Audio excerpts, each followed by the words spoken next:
রাধে রাধে। আজ আমি একটা ছোট্ট গল্প বলছি আপনাদের কাছে। একটা মন্দিরে পূজারি ছিল, আর পূজারির সাথে একটি ছেলে থাকতো। সেই ছেলেটি মন্দিরের সব কাজ করতো, ফুল তোলা, মন্দির পরিষ্কার, ভোগের ঠাকুর ভোগ রান্না করতো, সেই সব কিছু জোগাড় করে দেওয়া, সেই বাসন মাজা, সব কিছু করতো, সারাদিন মন্দিরেই থাকতো। বলছে একদিন ঠাকুরকে বলছে, ঠাকুর তুমি সারা দিন দাঁড়ায় থাকো, তোমার কত কষ্ট। বলছে আমি এই দেখো, একটু যদি দাঁড়াই তো আমার কোমরে ব্যথা করে, আমার পা ব্যথা করে, কাজ করি আর বসি। আর তুমি তো ঠাকুর সারাদিন দাঁড়াই আছো, তো তোমার পা ধরে নেই।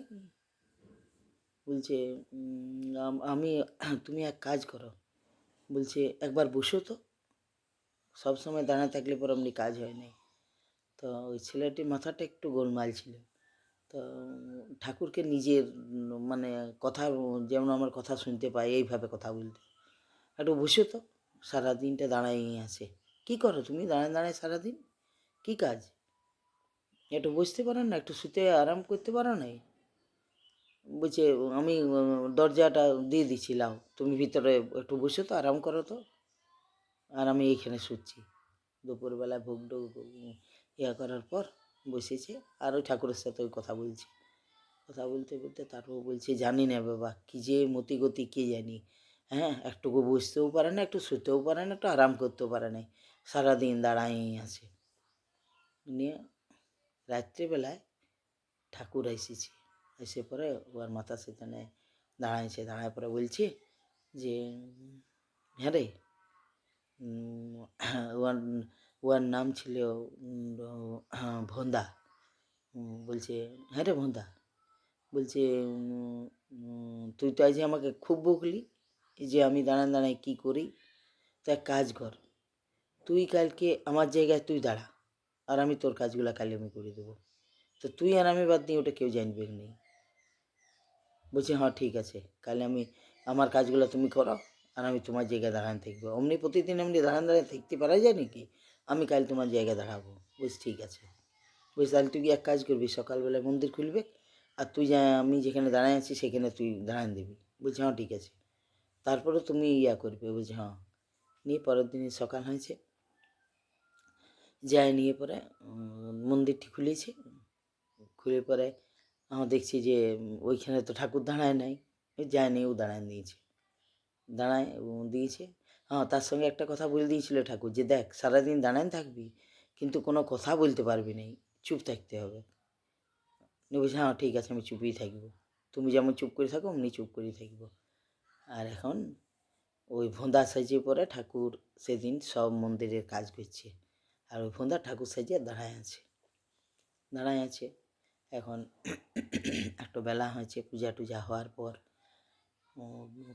একজন শেঠজি এক ব্যাগ টাকা নিয়ে দৌড়ে আসছে, আসে পরে বলছে প্রভু তুমি রক্ষা করো প্রভু। বলছে আমি এইগুলো সুদের টাকা পাইছি, আদায় করে নিয়ে যাচ্ছি, আমার পিছনে ডাকাত পড়ে গিয়েছি, তো কী বলে আমাকে রক্ষা করুন, কী করে আমি বাঁচবো, আমাকে মারিয়ে দিবে, ওরা সব আগ্নেয় অস্ত্র নিয়ে আছে। নিয়ে ঠাকুরের কাছে ইয়া করেছে, বাইরের দিকে সেটজি দেখছে যে না, লোকগুলা দেখা যাচ্ছে না। এই সেটজি ব্যাগটা না নিয়ে আস্তে আস্তে ওই মন্দিরের একটি ছোট দুয়ার ছিল, সেই ছোট দুয়ার দিয়ে চলে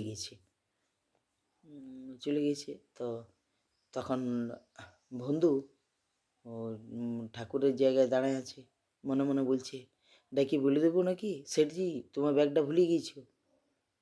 বলা তো যাবে না, কেন ঠাকুর আমাকে কথা বলতে বন্ধ করেছে, আর সেটজি তো ভুলে গেল ব্যাগটা, চলে গেল।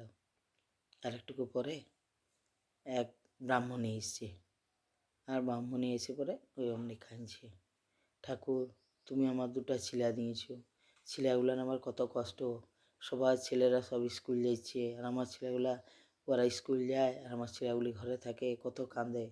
হ্যাঁ ঠাকুর দাও একটুকু ব্যবস্থা করে, আমার খাবার জন্য আমি তোমার কাছে আসি নাই ঠাকুর, আমি ছেলেগুলোকে পড়াইতে পারি, ওদেরকে স্কুল পাঠাতে পারি, ওদের বড় মনের বড় কষ্ট, ওদেরকে আমি স্কুলে দিতে পারছি না।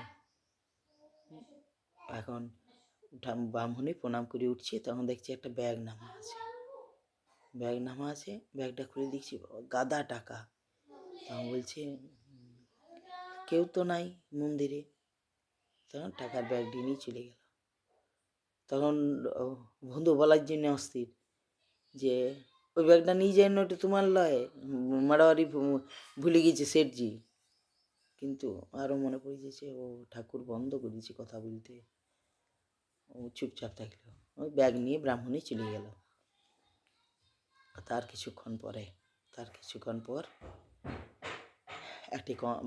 একটি ছেলে এসছে, স্যুট বুট পরে, হ্যাঁ, খুব সুন্দর সাজ পোশাক করে এসে বলছে ঠাকুর আজ আমার পরীক্ষা আছে, হ্যাঁ আজ পরীক্ষা আছে, আর আমার এখনই জাহাজে করে যাইতে হবে, অনেক দূরে পরীক্ষা, আর এখনই জাহাজ ছাড়িয়ে যাবো, আমার একটু তাড়া আছে ঠাকুর, আমি চললাম, আমি ঘুরে আসি, তোমাকে আমি পূজা দেব।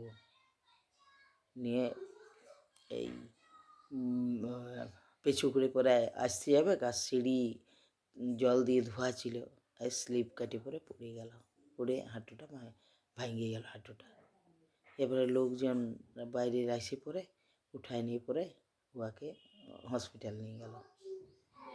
নিয়ে রাত পর্যন্ত দাঁড়ায় থাকার পর যখন সন্ধ্যা হলো, ওই রাত হলো, তখন বলছে বন্ধু এবার তুমি নেমে আসো, আমি আমার জায়গায় যাই। আর বন্ধু নেমে এলো। তুমি যে শোনো, সারাদিন তো কত যে কষ্ট, তোমার জায়গায় দাঁড়া, আমি তো মানে অবাক হয়ে গেলাম, তুমি থাকো কী করে। তখন বলছি তুমি কথা বলতে বন্ধ করে দিয়েছো, কথা না বলে থাকতে পারা যায়। বলছে কেন, কী কথা বলতে হবে। বলছি কেন বলবো না। বলছি যখন মারারি যখন দৌড়ে দৌড়ে আইলো, এসে পরে ব্যাগটা ভুলিয়ে গেল, আমার তো বলবার ইচ্ছে গেছিল তোমার ব্যাগটা ভুলিয়ে গেছো। তুমি শোনো, ব্যাগটা যদি নিয়ে যেত, ও আর ওইগুলো সুদের টাকা ভালো লয়, ওইটাতে কাজ হয় না। তাইলে ও আগে কী করতো, ওই যে ওর পিছনে লোক লাগিয়েছিল ওকে মারিয়ে দিত টাকার ব্যাগটা পেলে। বলছে তারপরে যে ব্রাহ্মণী এসে পরে ব্যাগটা নিয়ে গেল। বলছি ব্রাহ্মণীর পয়সার দরকার ছিল, কারণ ব্রাহ্মণী অনেক দিন ইয়ার থেকেই আমাকে বলছিল যে ছেলেগুলোকে ভর্তি করার জন্য কোনো ব্যবস্থা করে দাও ঠাকুর। তো ব্রাহ্মণীর পয়সার দরকার ছিল, তার জন্যে সুদের টাকা ভালো কাজে লাগিয়ে গেল। বলছি সে না হইলে হইলে, তাইলে তুমি ওই যে ছেলেটি পরীক্ষা দিতেছিলে তার কি ভালো তুমি করলে, তার তো পাটাই ভেঙে গেল। বলছি আরে বোকা, বলছি ওই যে জাহাজটা যাইত, ওই জাহাজটা ডুবে যাবে 2 দিন পরে, প্রাণে মরি যাবে, প্রাণে বাঁচিয়ে থাকলে চাকরি অনেক হবে। ওর যদি পাটা যদি না ভাঙতো তাইলে ওই জাহাজটাতে যেত, আর ওর ডুবে যেত জাহাজটি, তাইলে চাকরি হতো কি। বলছি আমার তো মনে হয়েছিল যে আমি বলে দিই যে ইয়াতে মন্দিরের সিঁড়িগুলো স্লিপ করবে, জল পড়ে আছে। বলছি যে তুমি বলে দিলে তাহলে কি হতো, তাহলে ওর অ্যাক্সিডেন্ট হতো, তা ওকে প্রাণে বাঁচায় রাখতে হবে তো। তো এইটাই হলো আমার সারাদিনের কাজ। বলছে ধন্য তুমি প্রভু, প্রভু তোমার জায়গায় তুমিই ভালো। রাধে রাধে।